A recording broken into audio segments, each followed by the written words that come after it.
હું કેટલા સમયથી ભૂખ્યો બેઠો છું. આટલું બધું ભોજન મારા ભાઈ એક મરજો. મારા ભક્ષણમાં કામ આવશે.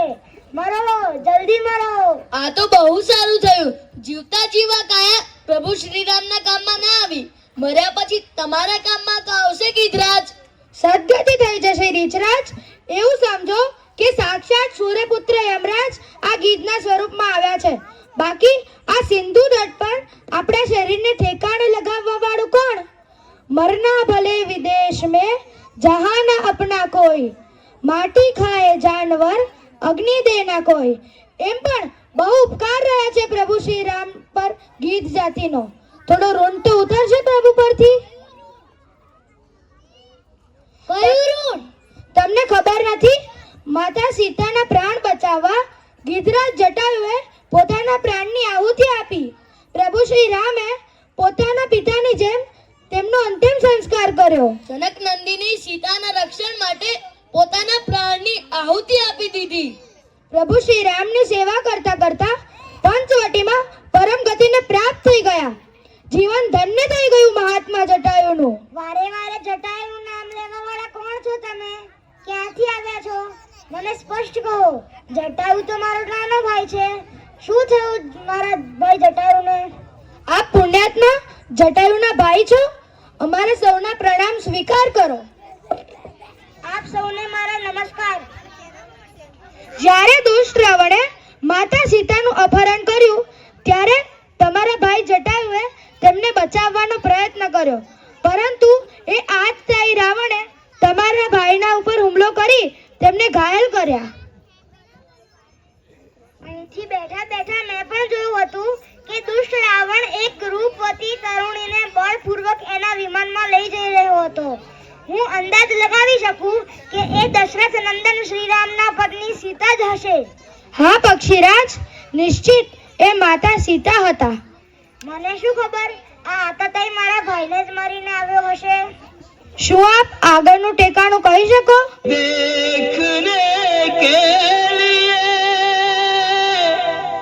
गिद्ध दृष्टि सुप्रसिद्ध राम प्रभु को काज करी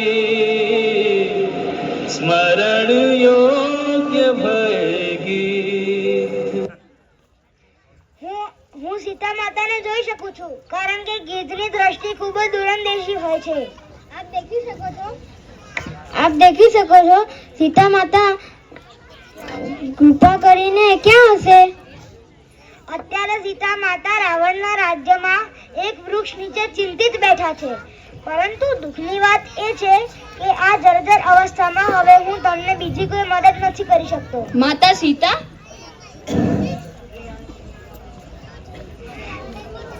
જે પોતાની બુદ્ધિ અને શક્તિથી આ 400 કોસના વિશાળ સમુદ્રને પાર કરી શકશે, એ જ આ કાર્યને પૂરું કરી શકશે. જાઓ વીર વાનરો, પોતાની બુદ્ધિ અને શક્તિથી આ કાર્યને પાર લગાવો. શું આપમાંથી કોઈ મને આ સમુદ્ર કિનારે પહોંચવામાં મદદ કરી શકશે, જેથી હું મારા સ્વર્ગસ્થ ભાઈ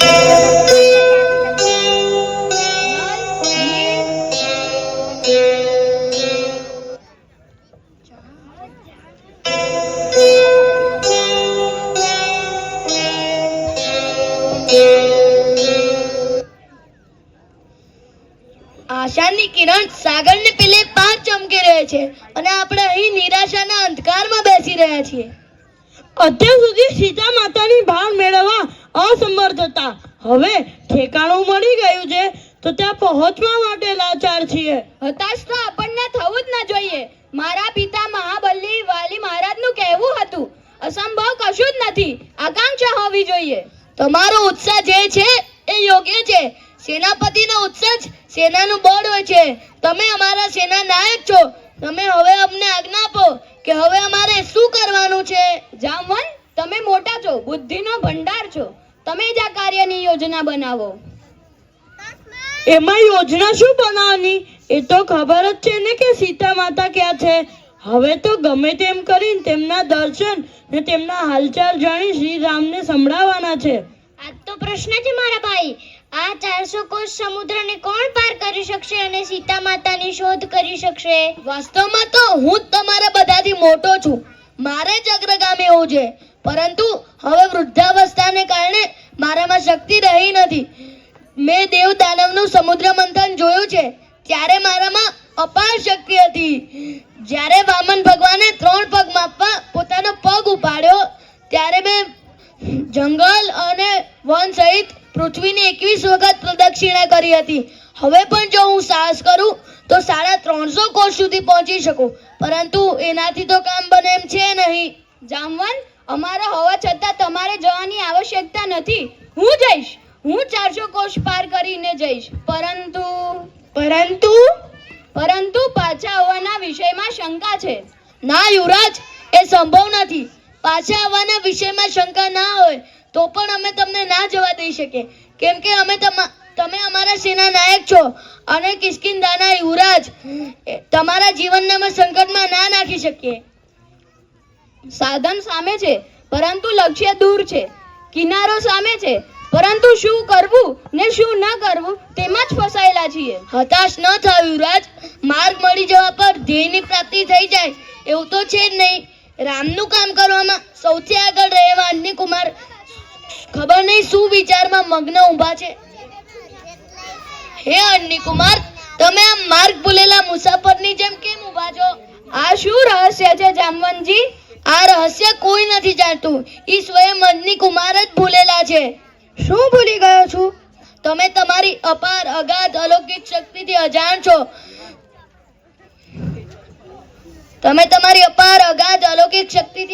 છો.